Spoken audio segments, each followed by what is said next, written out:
Seja muito bem-vindo, bem-vinda a mais uma Conversa de Bom Tom, esse espaço aqui da Clínica Tom Trajano. Hoje vamos falar sobre um pouco da relação do corpo, a mente, o emocional e o racional. Esse é um tema muito presente no consultório, muito presente na clínica. E pode ser que seja você uma pessoa bastante interessada, quer seja porque você percebe em si ou em alguém conhecido. Tudo que acontece conosco gera repercussões emocionais. E as situações onde nós conseguimos estar inteiros, e em especial as situações estressoras, se nós não elaborarmos bem, não lidarmos bem com essa situação, é muito provável que o corpo venha a manifestar alguma reação, algum, entre aspas, efeito colateral. Tudo aquilo que a gente não consegue discernir bem, encontrar uma boa convivência com esse aspecto que requer um pouco mais de energia, o corpo pode dar sinais. E quando o corpo dá sinais de que foi afetado, qualquer que seja o quadro, antes da gente ver como um mal, é importante ver como um bem. A gente entender se o nosso funcionamento não está normal no sentido de saudável, não é o normal porque você já está habituado a esse modo de reação. Por exemplo, tem pessoas que têm prisão de ventre, constipação e acham que não, meu normal é assim. É um normal porque é habitual, mas não é um normal saudável, tá? Visto que a pessoa saudável, ela tem regularmente, diariamente, tá? Pelo menos é o mais comum nesse sentido do saudável, ela ir ao banheiro, tá? Todos os dias. Então, o corpo, ele denuncia algo que não está bem dentro de nós. Cada sistema, tá? Sistema circulatório, sistema digestivo, respiratório, ele tem os quadros, as doenças, ditas doenças manifestas, que na verdade são reveladoras muito do funcionamento da pessoa. Então, pegando esse exemplo que eu falei, né, digamos assim, prisão de ventre, vamos pegar um quadro maior, a síndrome do intestino irritável, onde a pessoa tem dores, tem desconforto abdominal, às vezes tem prisão de ventre, às vezes vai ter a diarreia.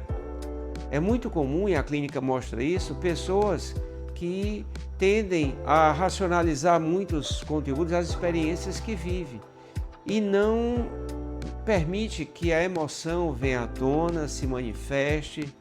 E quando eu falo venha à tona e se manifeste, não é de forma desorganizada. Não, a pessoa sente, ela identifica que tem reações emocionais, mas ela lida com o intuito de resolver a situação estressora. Ou seja, é um convite ao autoconhecimento, é um convite a pessoa desenvolver a inteligência emocional para lidar com aquela situação. Quer seja para resolver a situação estressora, quer seja para conviver com ela, visto que tem situações onde a pessoa vai precisar passar um bom tempo.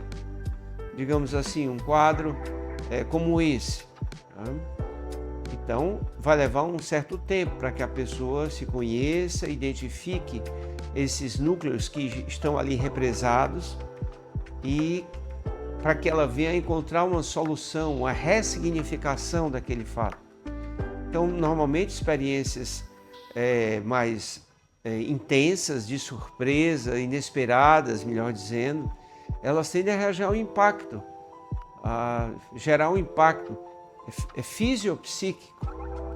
E quando não é bem elaborado para que seja desintegrado e possa fluir, a energia possa fluir no organismo, tende a ficar contido, ficar seguro. Tá?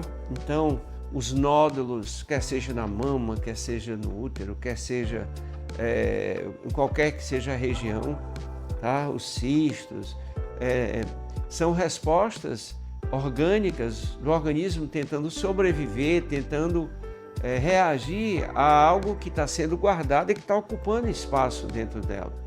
Os cânceres, por exemplo, também tem uma grande repercussão.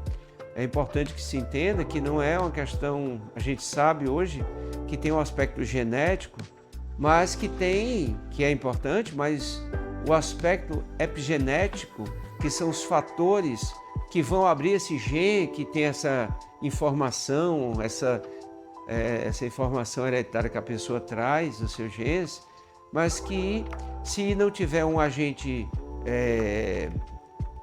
estressor, um fator que vá abrir aquele gene, a pessoa pode nunca sentir aquela doença, nunca vir a se manifestar.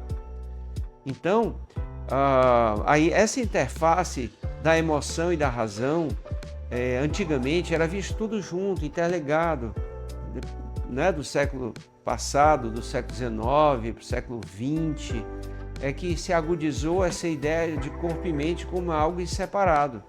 Mas não existe isso, é tudo junto e misturado, como nós falamos, tudo intervindo.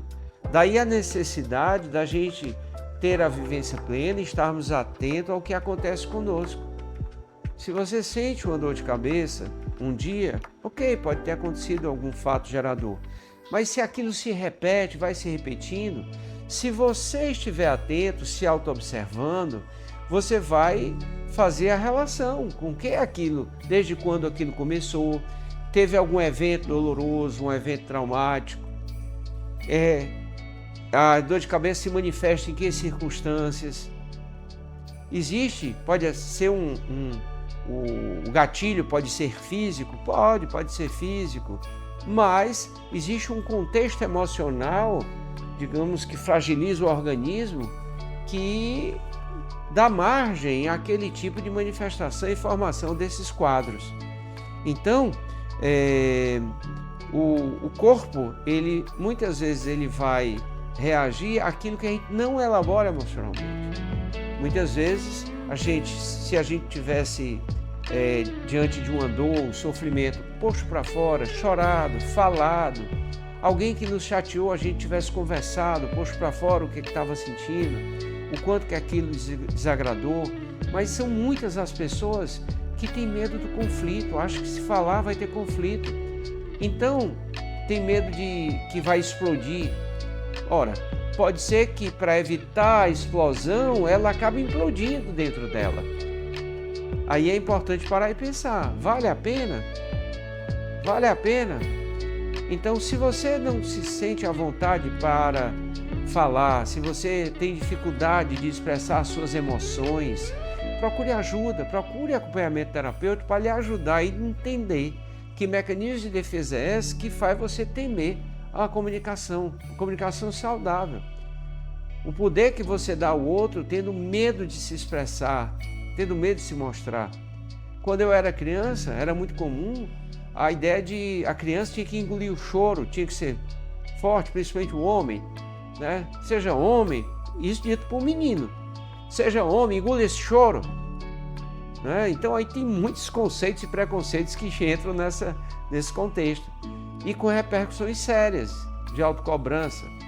Então é importante que a gente esteja atento para não permitir que esse modo de funcionamento distorcido, baseado no medo, impere o nosso modo de funcionamento. Então, entenda, se você está com algum quadro somático, seu corpo está denunciando, uma dor, pode ser uma dor no ombro, pode ser uma gastrite, uma úlcera, pode ser um quadro mais sério, qualquer que seja ele, primeiro olhar que eu lhe convido a fazer, puxa, desde quando começou? Isso está relacionado a algum fato emocional mais significativo? Investigue. Como exercício prático da semana, eu lhe convido a fazer uma investigação. Veja a última vez que você esteve doente. Procure relacionar sintomas e veja como estava o momento da sua vida. Algum fato marcante aconteceu? Mexeu com você? Algum fato marcante trouxe para você um sofrimento? Em especial algo que você não esperava? Durante toda essa semana, esse é o exercício prático. Terminar o vídeo, gostou? dá o like, passa para outras pessoas, alguém que você acredita, gente, que pode se beneficiar com esse vídeo, passa para ela. Ela pode assim acordar e buscar ajuda, ressignificar situações na vida dela, situações que aconteceram às vezes há 1 ano, há 10, há 20 anos e estão lá roubando energia porque não foi ressignificado. Então, esse é o convite para essa semana. Revisa, tá? Faz o exercício prático, anota, escreve, tenta relacionar e encontrar uma ressignificação. Se você conseguir sozinho, ótimo. Se não, procura um terapeuta, uma terapeuta de confiança. Tá? Isso vai lhe fazer bem, vai mudar a sua vida. Eu te convido a esse exercício. Então, agradeço a sua participação, o seu like, tá? Se não se inscreveu, se inscreve no canal, isso nos ajuda a fortalecê-lo, tá bom? Um abraço, paz e bem.